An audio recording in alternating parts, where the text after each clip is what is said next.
You'd be surprised the number of people that come to the front desk and say, it's 2 beds in the room. I don't see why y'all need to know how many people it is. It's not going down like that.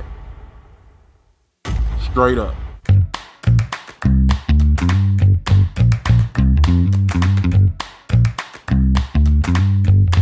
Welcome to another episode of Advice from a Hotel Manager.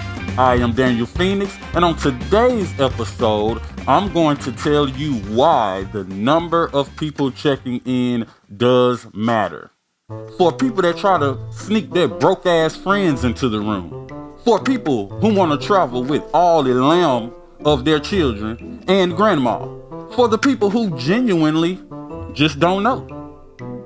The number of people checking in does matter. Now, if the room has 2 beds in it, more than likely, you can only fit about 4 people in the room. And if you have a suite, it may have a pull-out couch or something like that in it. You can fit maybe 2 more people into the room. So that may be a total of 6. Depending on the hotel that you go to, of course. The first reason why the number of people matter is the price changes based on how many people are checking into the room, especially adults. Depending on where you go, children may be free, and that is the case in most cases. But you grown motherfuckers, you gotta pay. You lying motherfuckers already know this shit. You just act like you don't know when you come to the front desk. More than 2 adults increases the price because there's more people using shit in the room. Let 5 people come to your house, start using your water, your electricity, your internet, all that kind of type of shit, and see how your bills go up. The second reason is there is a specified room capacity based on the size of the room and the amenities in the room.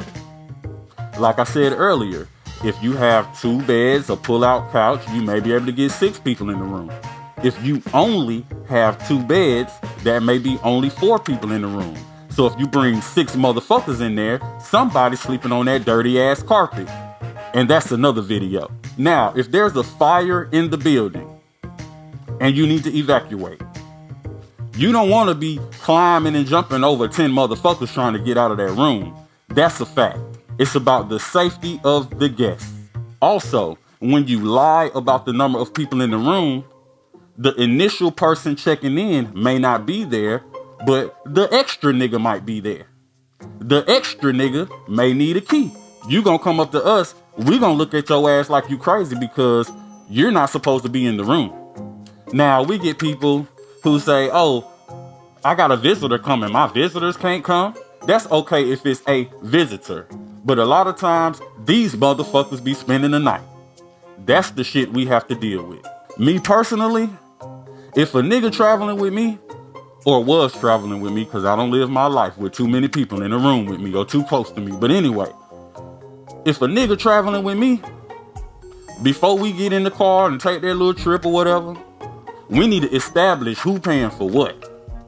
Because if we get to the hotel and you ain't coming up with no ends and you talking about some, but just go in there and tell them it's 2 people, bruh, and we'll come in later, shawty. Lose my number.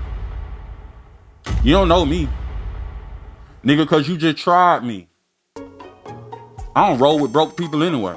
But I'm just saying, everything is not always doom and gloom. Of course, there's solutions. The first thing you can do is just find a hotel that can accommodate you and everybody that's coming with you.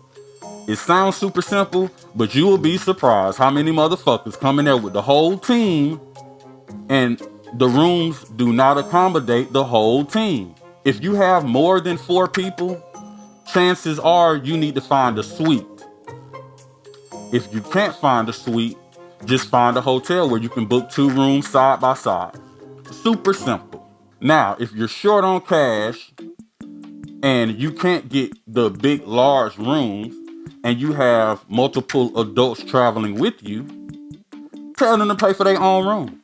Straight up. If a nigga come to you telling you, hey, we gonna stay with you, bro, just go on and get the room. hell the fuck is you talking about, nigga? Get your own room. I'm paying for my shit. But anyway, that's based on how you live your life.